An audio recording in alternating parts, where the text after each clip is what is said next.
Boys and girls, I am so excited because this is the read aloud that I hear you've been waiting for. The Chris Van Allsburg book of all Chris Van Allsburg books.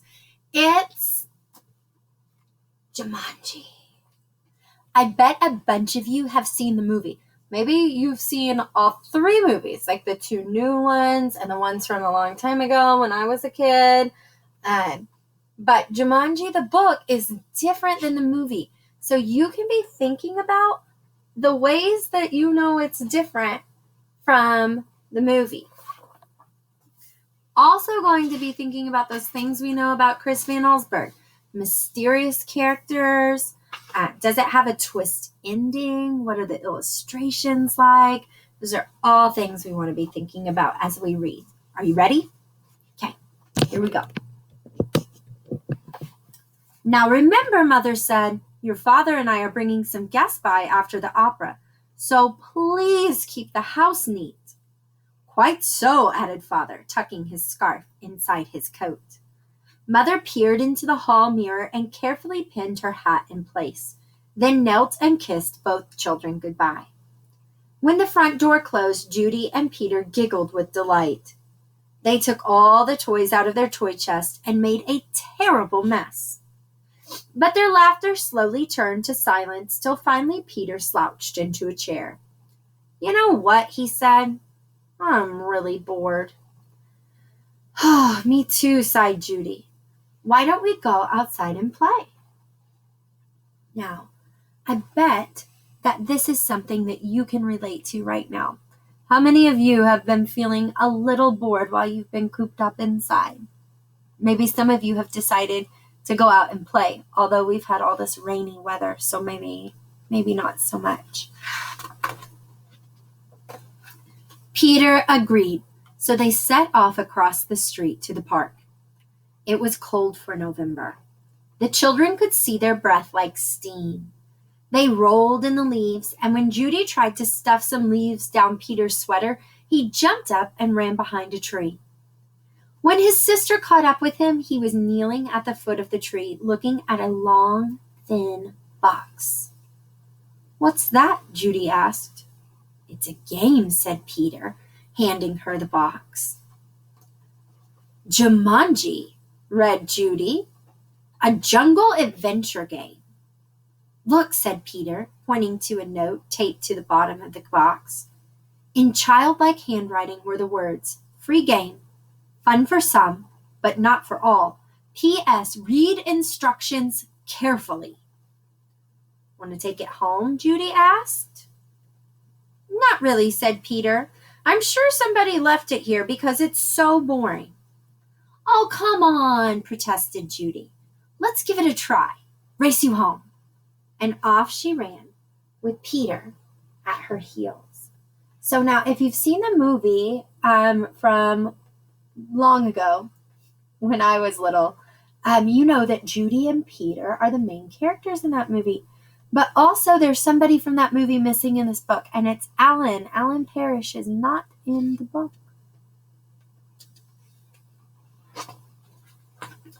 At home, the children spread the game out on a card table. It looked very much like the games they already had. There was a board that unfolded, revealing a path of colored squares. The squares had messages written on them. The path started in the deepest jungle and ended up in Jumanji, a city of golden buildings and towers.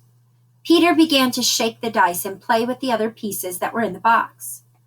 Put those down and listen, said Judy. I'm going to read the instructions. Jumanji, a young people's jungle adventure especially designed for the bored and restless. A. Player selects piece and places it in deepest jungle. B. Player rolls dice and moves piece along path through the dangers of the jungle. C. First player to reach Jumanji and yell the city's name aloud is the winner. Is that all? Asked Peter, sounding disappointed. No, said Judy. There's one more thing, and this is in capital letters. D. Very important. Once a game of Jumanji is started, it will not be over until one player reaches the Golden City.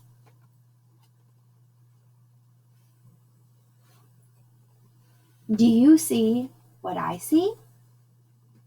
It's a familiar face, isn't it? Look. It's our dog. It's our Chris Van Allsburg dog, except this time he's drawn as a toy, isn't he?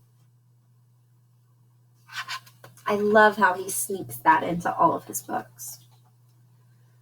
Oh, big deal, said Peter, who gave a bored yawn. Here, said Judy, handing her brother the dice. You go first. Peter casually dropped the dice from his hand. 7, said Judy. Peter moved his piece to the 7th square. Lion attacks. Move back 2 spaces, read Judy.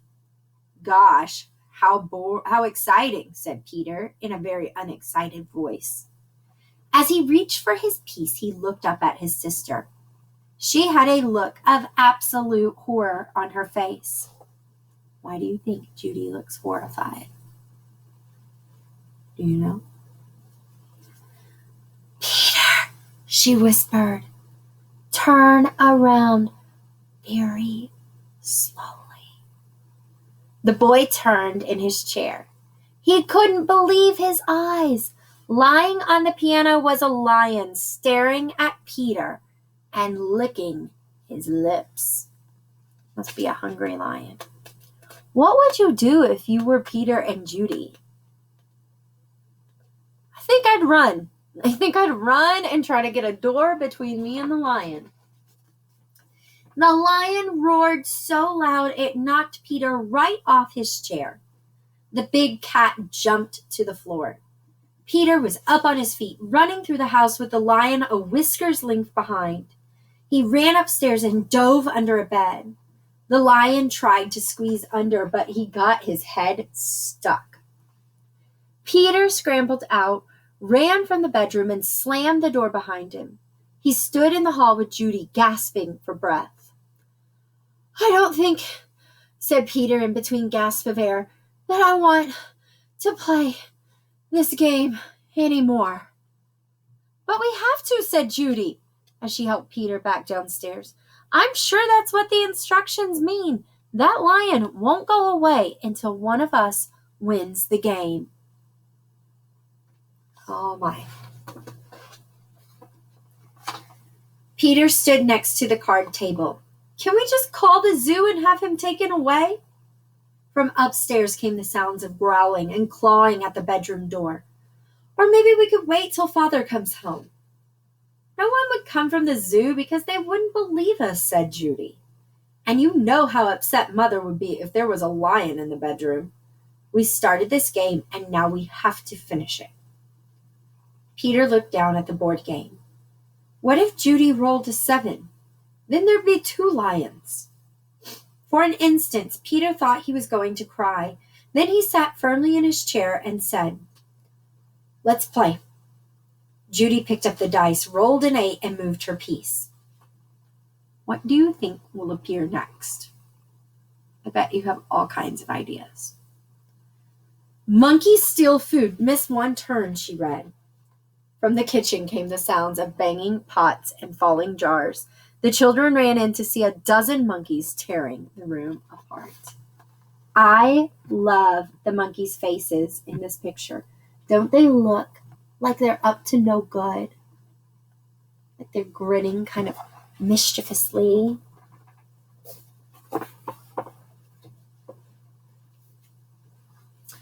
Oh boy, said Peter. This would upset Mother even more than the lion. Quick, said Judy, back to the game. Peter took his turn. Thank heavens he landed on a blank space. He rolled again. Monsoon season begins. Lose 1 turn. Little raindrops began to fall in the living room. Then a roll of thunder shook the walls and scared the monkeys out of the kitchen. The rain began to fall in buckets as Judy took the dice. Can you use some context clues to figure out what monsoon means? He said monsoon season begins, and then it started to pour down rain. I bet monsoon means a really heavy rainstorm. And look at the monkeys watching Judy play. I think that's so cool. Guide gets lost, lose one's turn. The rain suddenly stopped. The children turned to see a man hunched over a map. "Oh, I say, spot of bad luck now," he mumbled. "Perhaps a left turn here, then. No. A right turn here? Yes, absolutely, I think. A right turn. Or maybe—" "Excuse me," said Judy, but the guide just ignored her. "Around here, then over. No. Over here and around. Yes, good. But then, Judy shrugged her shoulders and handed the dice to Peter.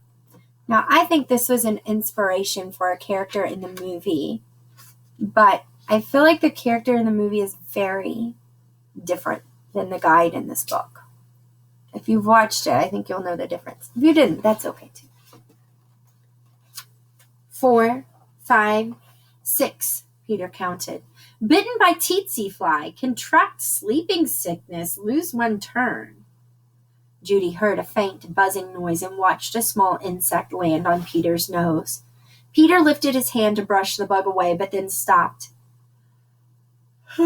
Gave a tremendous yawn and fell sound asleep, his head on the table. Peter, wake up!" cried Judy. But it was no use. She grabbed the dice and moved to a blank. She rolled again and waited in amazement. Rhinoceros stampede, go back 2 spaces. As fast as he had fallen asleep, Peter awoke.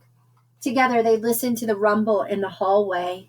It grew louder and louder. Suddenly a herd of rhinos charged through the living room and into the dining room, crushing all the furniture in their path.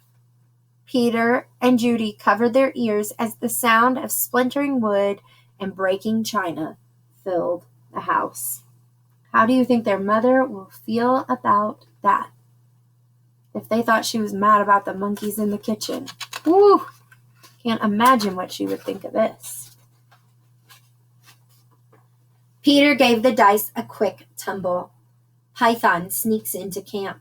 Go back 1 space. "Ah!" Judy shrieked and jumped up on her chair. "Over the fireplace," said Peter.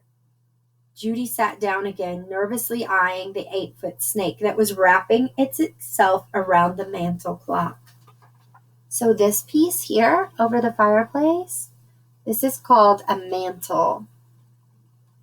Kind of like a shelf that's built into the fireplace around it. The guide looked up from his map, took one look at the snake, and moved to the far corner of the room, joining the monkeys on the couch. Nobody wants anything to do with this python. Judy took her turn and landed on a blank space. Her brother took the dice and rolled a 3. "Oh no," he moaned. "Volcano erupts, go back 3 spaces. The room became warm and started to shake a little. Molten lava poured from the fireplace opening. It hit the water on the floor of the room, and the room filled with steam. Judy rolled the dice and moved ahead. Look how cool this picture is. Isn't it neat how he's able to draw this steam? It's really just white space, isn't it? Discover shortcut, roll again. Oh dear, she cried. Judy saw the snake unwrapping himself from the clock. If you roll a 12, you can get out of the jungle, said Peter. Please, please, Judy begged as she shook the dice. The snake was wriggling his way to the floor. She dropped the dice from her hand. 1, 6, then another. Judy grabbed her piece and slammed it to the board. Jumanji, she yelled as loud as she could. The steam in the room became thicker and thicker. Judy could not even see Peter across the table. Then, as if all the doors and windows had been opened, a cool breeze cleared the steam from the room, and everything was just as it had been before the game. No monkeys, no guide, no water, no broken furniture, no snake, no lion roaring upstairs, no rhinos. Without saying a word to each other, Peter and Judy threw the game into its box. They bolted out the door, ran across the street to the park, and dropped the game under the tree. Back home, they quickly put away all their toys. But both children were too excited to sit quietly, so Peter took out a picture puzzle. As they fit the pieces together, their excitement slowly turned to relief and then exhaustion. With the puzzle half done, Peter and Judy fell sound asleep on the sofa. "Wake up, dears," Mother's voice called. Judy opened her eyes. Mother and Father had returned and their guests were arriving. Judy gave Peter a nudge to wake him. Yawning and stretching, they got to their feet. Mother introduced them to some of the guests, then asked, "Did you have an exciting afternoon?" "Oh, yes," said Peter. "We had a flood, a stampede, a volcano. I got sleeping sickness, and—" Peter was interrupted by the adults' laughter. "Well," said Mother, "I think you both got sleeping sickness. Why don't you go upstairs and put your pajamas on? Then you can finish your puzzle and have some dinner." Do you think their parents believed their story? They didn't seem to take them very seriously, did they? When Peter and Judy came back downstairs, they found that Father had moved the puzzle into the den. While the children were working on it, one of the guests, Mrs. Budwing, brought them a tray of food. "Such a hard puzzle," she said to the children.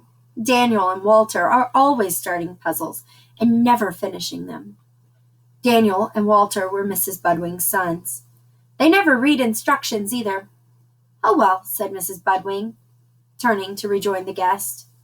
"I guess they'll learn." Both children answered, "I hope so." But they weren't looking at Mrs. Budwing.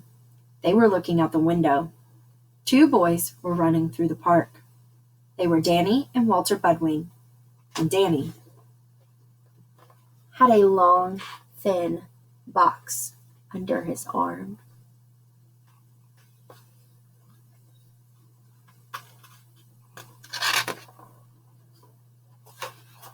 What do you think will happen to Walter and Danny? I have exciting news for you, because tomorrow we'll find out when we read our next Chris Van Allsburg book that is a sort of sequel to Jumanji. It's called Zathura, and I think you're going to love it as much as you love Jumanji. Here's an idea for you. If you're feeling a little bored, check out Pebble Go. Pick one of the animals from Jumanji and do a little research. You could research lions, monkeys, pythons. Any of them would be great. Maybe even tsetse flies. All right. I will see you for our next read aloud. Bye, guys.